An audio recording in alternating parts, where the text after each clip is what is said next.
In 1993, I was driving home from a night shift at the petrol station where I had been working for the last couple of weeks. I worked from 8 p.m. until 3 a.m., 5 days a week, making the same journey home down the M602 towards Manchester in the twilight hours, when there were hardly any cars on the road. Even before working at the petrol station, I knew this route well. I haven't been back that way for many years now, but I still think about my home and that spot. The spot I refer to is underneath the motorway bridge, just past the Eccles Junction turnoff, on the hard shoulder of the carriageway. It had been a terrible night at the station. I had realized a day or two in that it wasn't the job for me long term. The opportunity had been offered to me while I was out of work. It was just a stopgap before something better came along, something worthy of my 4 years at university. My manager was a real bosser type. Replace the B with a T, and you'll get my drift. A real company man who had worked there for over a decade, and didn't he let you know it? That night, I had taken a counterfeit £20 note from a customer without realizing it. I was still learning the ropes and the workflow, and I hadn't scanned the note under the infrared gadget. "This will come out of your wages, young man. Make no mistake about it," he shouted at me across the flower stand in front of the till area. His chubby red face, squinting eyes. I can still remember the frustration and dislike I had for that man at the time. Thinking about it now, I feel uneasy. In fact, I feel a bit sorry for him. I wonder what happened to him. I regret what I did to him in retaliation. "I will be reporting this to head office in the morning, and they can administer proceedings from there," he barked, his voice like a sergeant major's. He shook slightly as I stared straight into his eyes without responding, trying not to blink, making him uncomfortable. "Are you taking this seriously?" he shouted again, crossing his arms. "Have you got anything to say?" he asked, tilting his head forward, his chin squashing into a mound of flesh, making it seem like his head was connected directly to his chest, with no sign of a neck. I eventually blinked and responded calmly. "Since I have been here, I've tried my best to learn everything as quickly as I can. And—" "Let me stop you there," he interrupted obnoxiously. "It appears, young man, that you are not learning quickly enough. If, or indeed when, I report this, I doubt Mr. Douglas will be as lenient as me. This, my son, will come out of your wages," he added smugly, spitting slightly through his green buck teeth. There were 20 minutes left in my shift, so I decided to let him vent and ride it out without retaliation. I would be leaving soon anyway, but I wouldn't give him the benefit of sacking me. I would go on my terms. I got in my car and set off home.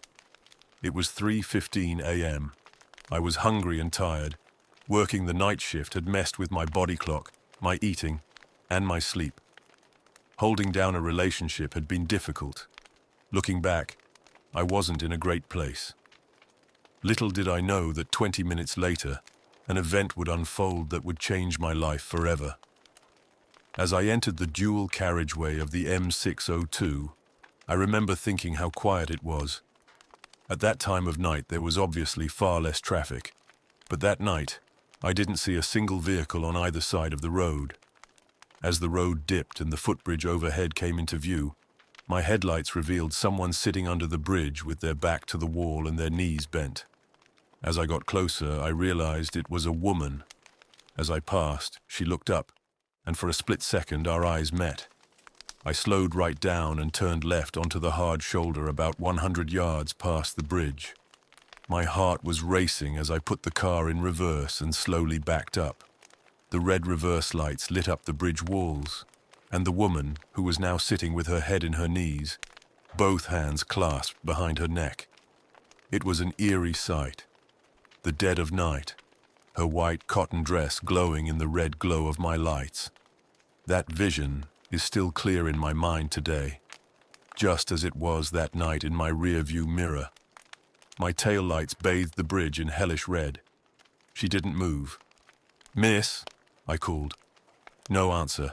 The air smelled of diesel and wet cement. Her hair hung in greasy curtains, hiding her face.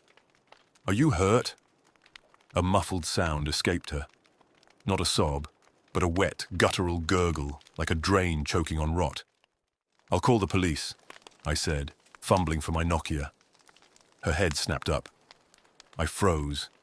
She had eyes, wide, glassy, pupils shrunk to pinpricks, and a nose. But where her mouth should have been, only smooth, seamless skin. No lips, no cleft. Just flesh stretched taut as a drum. I stumbled backward. She lurched forward, that gurgle rising to a shriek trapped behind her featureless face. Her fingers, too long, joints bulging, scraped the pavement as she crawled toward me. I ran back to the car and jumped in. I put my foot down and drove home as fast as I could. I called the police as soon as I got home, my hands shaking so badly I almost dropped the phone. The words tumbled out of my mouth in a frantic mess, but I knew how it sounded. Ridiculous. Unbelievable. A woman under the bridge. A woman with no mouth. But what else could I say? That I had seen something beyond explanation. That I had felt a coldness in my bones that had nothing to do with the weather. The officer on the other end of the line was polite but skeptical. Still, they promised to check it out.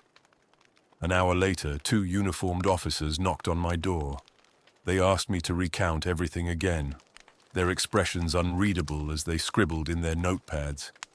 I watched their pens move, their glances shifting between me and each other, doubt creeping into their posture. A search was conducted. Officers scoured the area. Helicopters hovered above.